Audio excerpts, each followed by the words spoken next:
is that they were reporting back to the people from across the border. Kiev consulate needs to all be destroyed because they are the key players into this corruption.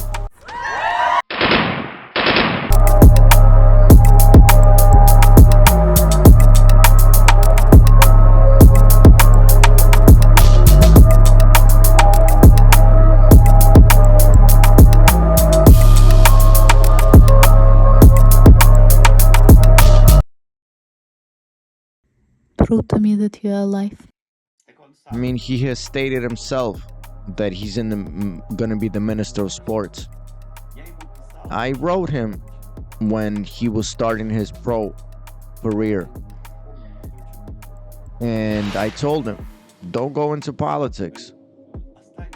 Stay a famous athlete, but don't ever follow the path of these dirty politicians. And he didn't listen to me.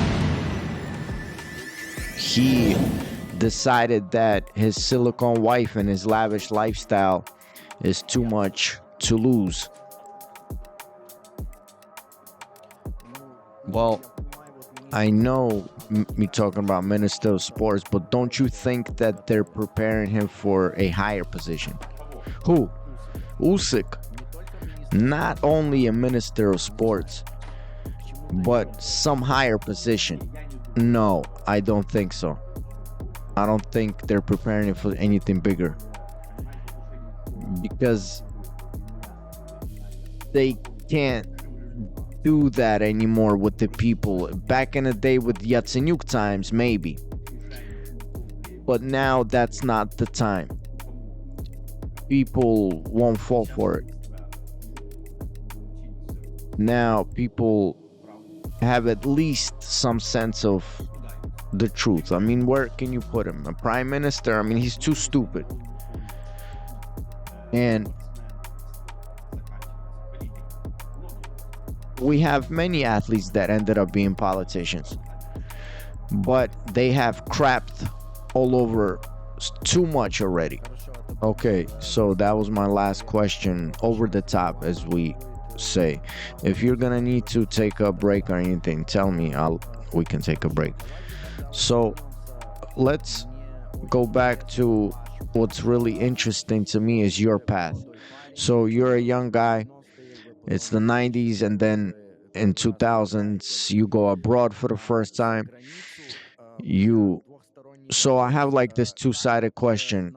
How was society changing in Ukraine, if it was changing in any way?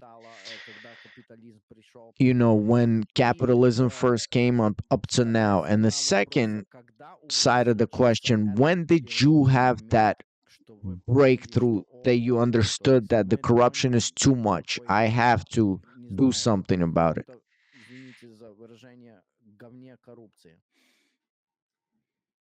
You know, I knew that there was corruption, but I was far from politics at that time until I started to travel abroad.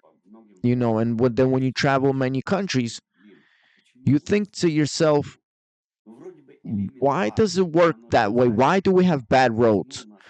It's simple things like, why is our medicine so messed up? Like, you have to pay everyone everywhere. I mean, like, simple. You go abroad and you see these roads. You come back to Ukraine and you need a tank to drive through these roads, and then you realize that every dog makes money off the roads, because roads are like important to people. Everyone wants to have a nice road into the city, into the village, but it's like a cycle. They learn how to keep this revolving. They make billions forever off this money because roads need to be fixed. Or second example, let's say I'm in the United States, right? And I call 911, and professional services, they come, and in Ukraine I call 911, let's say, and I'm like, hi, my door was broken in, and they ask me, hey, do you have gasoline? Can you imagine? The cops are asking me, do I have gasoline? And I'm telling them, what if I get killed right now? They say, well, when you get some gas, call us back. And then, you look around the country and you think, okay, well, maybe we don't have anything. But when you start investigating and you realize that funds are actually given, to get a new car or this or that for these different services, but everything just gets robbed. I remember I had this one small investigation back in 2014 about like a local mayor of the county, and in 1 year he could make money to get a new apartment, you understand? And he would make his employees like drive these crappy cars, while it turns out that the government was putting away money for like good cars for him and his family. I mean, they steal any which way possible, medicine. I mean, on roads, on whatever. I mean, even now during the war, they're robbing the donations. I mean, when COVID happened, they had like this, Maria, the largest plane in the world, come from China and bring all these masks. And then Zelensky made nice pictures with them. And then it turns out they started selling these masks in like metros and local stores.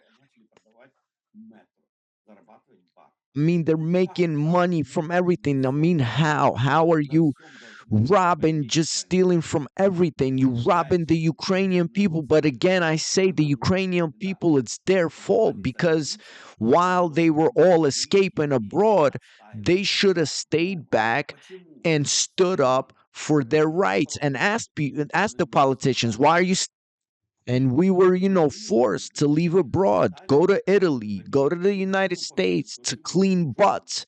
Instead, we should have stayed. We should have forced our kids to get an education here and give them, money, spend money here in the country. Huge problem is with Ukrainian people, we love to show off. We love to show off to our neighbors what kind of car you got. So those parents that were abroad, they should have given the money to the kids to go get an education. And yeah, we love to go to church and get our best clothes on so everyone could be jealous. Prove to me that you are alive.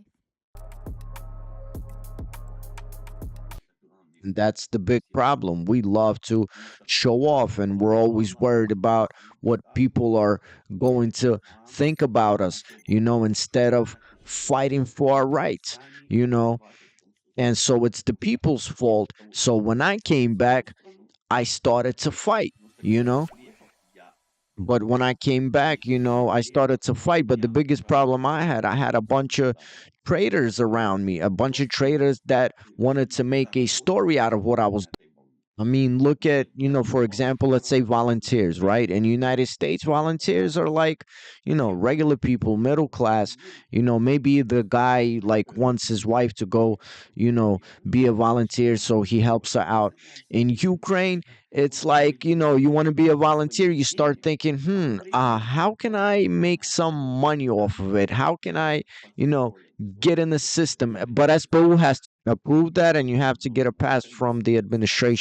So then the SBU, the administration, gives you a number that you need to bring back, and you just divide. And all the fundraisers that came from abroad recently that was robbed, I'm going to be quiet about.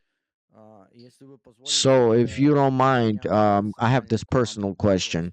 Look, you're a young guy, you're abroad, you can stay. You can say whatever, forget Ukraine. Why did you like have something internal that happened? Like, what happened inside that you said, look, I can't just walk past, I have to do something about all the dirt that is done? And that's why I want to ask about your first investigation. Well, look, when I first came back, I wasn't into politics.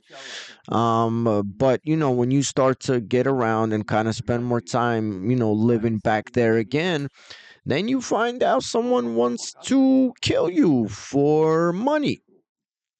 And then when you seek help from authorities and you go to the police and you find out that the police is mixed in with it and is also trying to get money from you, and you think to yourself, why do I need country if this country doesn't defend me? I didn't make the money in this country. I made it abroad. So they should be happy that I'm bringing back money into this country and they should be happy to defend me. And then, I realized it's like all these clans. And I also realized that they don't need the money that people bring from abroad. They look at us like, oh, they're poor, man. Because when I realized the money that they're making internally, then I realized I couldn't make this money in a lifetime that they make in a year. For example, like, contraband, like a forest, well, that's what I wanted to ask you. When you say contraband, what do you mean? Is it forests? Is it drugs? Like, what is it? I investigated all kinds of contraband and forests and drugs and the goods that we were getting from like Europe. Like, look, contraband of forests. They mercilessly cut down forests, and then with fake papers, they take it to Europe, and in Europe, they just turn their backs on it. The most important thing is you keep on bringing it, and crazy thing is the contraband of cigarettes. I realized that Ukraine has something huge going on with the contraband of cigarettes that they were bringing from Ukraine. They were flooding all the markets of Europe. Like 30% of the cigarettes exported was made in Ukraine until 2017. And just so you understand, they were American companies like Philip Morris and stuff. I personally went to one of these like factories. I was trying to find out like why are you doing this? And it's simple. They don't have to pay taxes. And then the government has like special money that they put out for like legal cigarettes, but you know it's no different that they sell legally or illegally. The only thing is that, let's say, legally they can sell one truckload a month, right? But illegally, contraband, they sell 50 trucks a month. So of course it's more profitable for them to do it through contraband. And in Europe, they used to close their eyes on it. And especially when Ukraine started to act anti-Russian, Europe really started to close their eyes to it. But I think they had an agreement, that these cigarettes won't land in like legal stores. I think they even were pushing these cigarettes to the immigrants, like Ukrainians and Romanians, in different concentration camps and stuff. The simple workers. Look, Europe is flooded with our drugs and our cigarettes. Flooded, like all these brand companies, right? So in order for them to, let's say, export something and give 20% back to the European Union, they would take it somewhere outside of the European Union. They launder crazy money that way. Look, everything disappears at the Ukrainian border. Like one of these investigations that I did that I wanted to assassinate me with hammers for, it was I pulled up these documents from the Romanian border. Like this truck is going to Bulgaria, gets a stamp that it's full, goes to Romania, get a stamp that it's full, comes to Ukraine, and it's empty. Listen, if it's gonna be too long for you talking about all of this, just let me know. We can always, take a break. We could do the second part, third part. This is really super interesting and it's super important. Can you take us back to your first investigation? Like, what was it, and please don't miss any details because we love details. Like, what did you see? Where were you? Why did you decide to do it? Like, whatever you can remember, tell us about your first one. Look, I had many investigations and I pay attention to details greatly. The proof of that is in the papers and all my investigations. A lot of them were showing Ukrainian TV, and the proof is actual filed criminal cases. I don't know if I sent you the links yet. Did I send it to you? No, you didn't. I'll send you the link. There are thousands of papers. One of my first investigations, it was a small contraband case, but it wasn't actually small. But I basically, it was had to do in the Moldovan border. But I basically realized that all the border patrols, all the authorities, everyone has something to do with it, and they were bringing rail cars full of contraband. And it's not like, you can come and say, hey, I'm looking for contraband. You have to do a real investigations. And you realize that at the Moldovan border, there are all these watchers around. And these watchers will quickly notify the higher ups if there's someone around that's not supposed to be there. So let's say, if I'm there and they notice me, they get a call, I just, get stopped right away and they'll set me up with some contraband. During Zelensky, they're not able to do this because during Zelensky is a complete monopoly. During Poroshenko, it was, a bit more civilized. So, in order for me to bust someone, I would need help. I even have this picture with me sitting around like with all these phones. And I got a team together. One of them was like a local reporter from Chernihiv, and it was like, five activists with him. We all filled, a minivan, and I was, the ringleader of this little clique. But before that, I would have to do my investigation and plug in with people that would help me and tell me how to get next to the border, because without it, all these watchers, they would uncover me. They would stop the operation. Just so you understand, these watchers are like retired policemen or retired borderman patrol. So these are not regular people, because a regular guy could be sitting there, keeping watch, and he doesn't know, who comes or who goes. But a borderman patrol, he can see, okay, that could be a journalist, or that could be someone that's not from around here. Like they know what they're doing. So we come to the border, and I found this old guy with a cane. So I told him, look, old man, you go up to the border, get your cane in the air, and start screaming like your leg hurts. So the guys that could possibly uncover us, they would, start paying attention to this old man that needs help with his leg. Damn.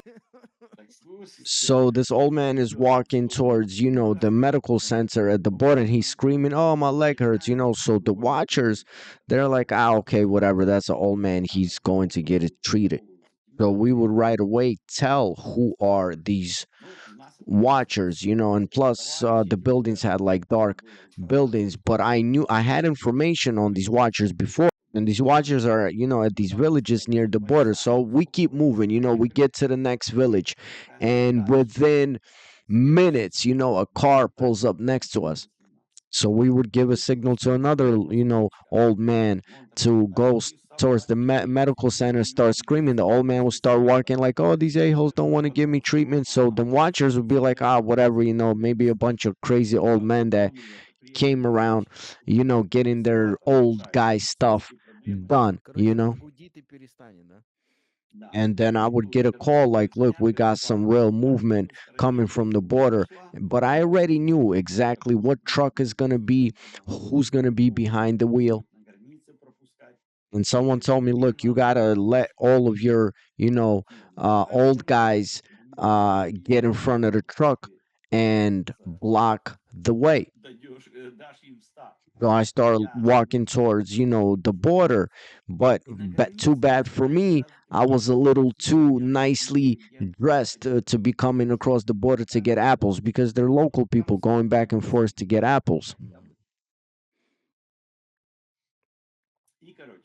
So I walk across the Ukrainian border, I get to the Moldavian border, but the Moldavian border already got the signal from the Ukrainian border to double check me, so they're all like checking my bag and everything because they're suspicious.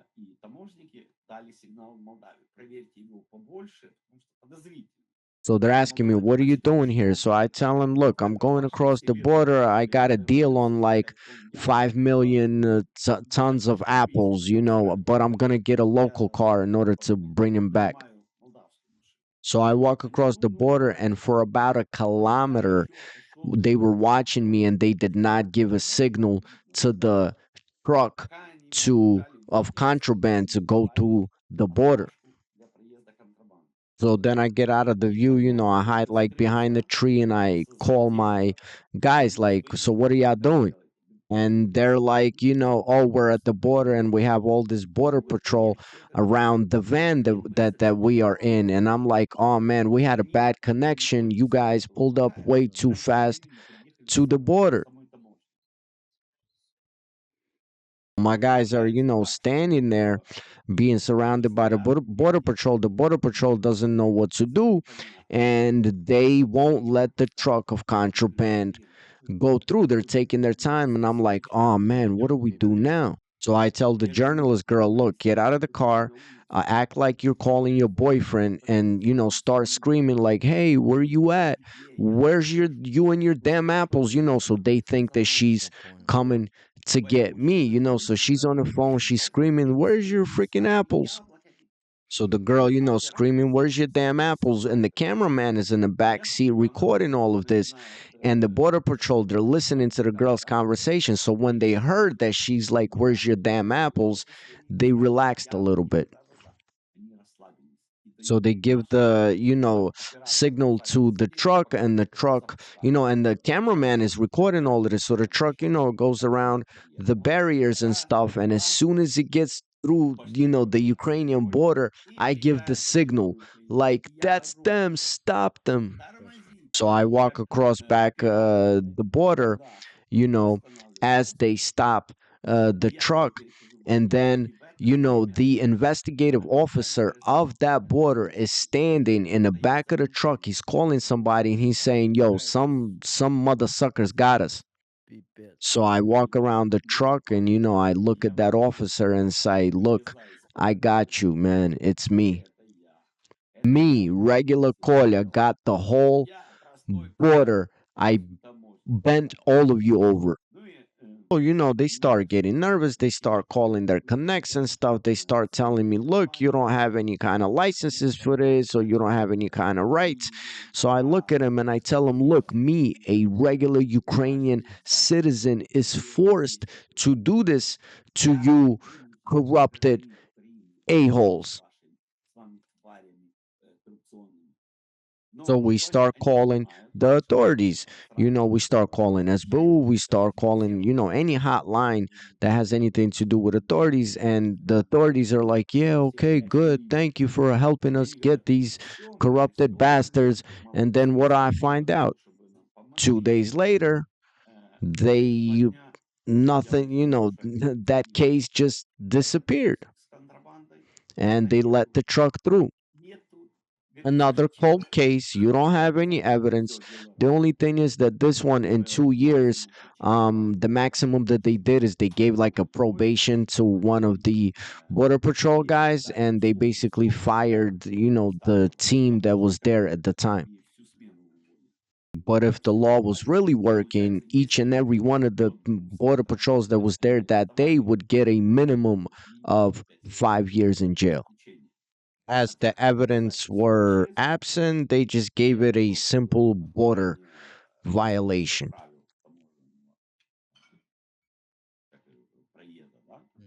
But they just gave him, small probations or detentions, and they were, fired from work.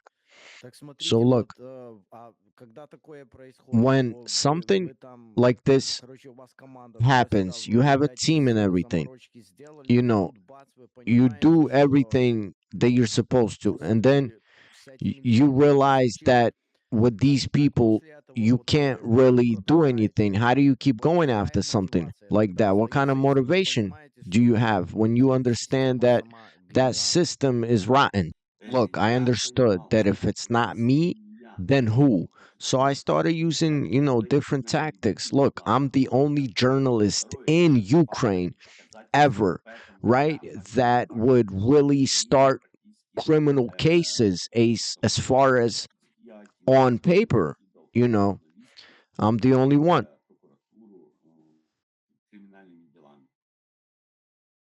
Look, with all my criminal cases, they could do so many investigations, but with all that American money, they don't do nothing but go to nice restaurants. That's it. They didn't do anything. I looked at some of these like prosecutors. They're like these prosecutors that went through some kind of a qualification. And I looked up on YouTube, these qualifications are a joke. So they needed like these fake, prosecutors that would have some dirt on some of these officials. They were really, collecting dirt. And the most important thing is that they were reporting back to the people from across the border. Kiev consulate needs to all be destroyed because they are the key players into this corruption. Because they knew about everything. They even knew about these so-called, fake anti-corruption protesters. Even they were all founded, funded from America. I was the only one that wrote these reports. If I was to come on any TV station right now, I would be able to prove my cases because I have it all on paper. I wrote each and every one of these consulates. And for 2019, I have about €1,000 worth of letters that I was sending to all of these people. I have receipts for everything. I can give you a list of these organizations that I wrote right now. Look, these are three of the biggest organizations in Kiev that existed on behalf of taxpayer money. Trabunin or Stop the Corruption, they were all funded by USAID. You heard about that, right? Crazy money was involved, like this local anti-corruption place in Chernivtsi. They were all bragging that they were getting their money from America. So I wrote, those organizations. Then I wrote to the American consulate and European consulate. So I sent them all of these investigations and reports. And I wrote them saying, look, I don't want to leave Ukraine. I want to live in Ukraine, but I want all of you to help me so we can live by law and not like under your guise, these a-holes are flourishing. Look, maybe you could break it down from me from inside. Maybe someone else will want to do what you did. I really want to understand, like, how does it work from your side? Like, how do you build a investigation? How do you go about doing something like this? You know, like, how does it work? How do do you know who to call? Do you like, I want to know the roadmap to how do you do something, or how do you even build a team? You know, like, who do you know who to trust, or do who do I pay, who do I trust? Well, look, first I had some, people that wanted to get famous off of something like this, but then a lot of people left because they realized that I will go till the end and it will end bad. And, but some people wanted, some PR or whatever. I don't know if I told you about that case with the whole echelon of forest was coming. And I'm at the border, I'm on the rails, and I'm calling one of my guys to come bring me water because this echelon, this train that was coming, it could have locked up a whole Ukrainian political structure. We're talking about Yatsenyuk and his friends. This was head of the border patrol, different heads, because they were processing all these papers, and then Yatsenyuk himself, and the whole national front, they were fronting these schemes. I had like these officials call me and ask me, how much do you want? And I'm explaining to them, like, look, I'm doing this with my own money. I even remember where times were bad, and I had to like sell one of my cameras to do an investigation, because I brought a lot of, gadgets from America, man. I mean, at one time I had to save, sell my livelihood. But I knew if I would stop, my whole, life would end. А Did you предлагали вам, ever вот get было, ну, конечно, offers? I было mean, такое, probably you had наверняка предлагали вам these kind of серьезное offers, бабло, просто like чтобы вы serious money, just for you to be quiet. You can check on YouTube. A Romanian contrabandist. He's the nephew of General Feduk, best friends with Yatsenyuk. He's right on camera offering me 50,000 for the little flash card. And on that flash, there was a video of me filming them, bring the contraband of forest. I'm like filming them, right on top of the bridge. Это ночью происходит? Когда это происходит? All of this has happened during daytime. On tape, you can see that he like blocks a whole traffic, it, like blocks us. And I tell him, look, you're blocking the whole traffic. And he's whatever, and right on camera, he's offering me 50,000 for that flash. I had a cameraman with me from ICTV, and he grabs the camera, looks at the camera, and says, look, while Yatsenyuk is in power, there isn't shit that you can do to me.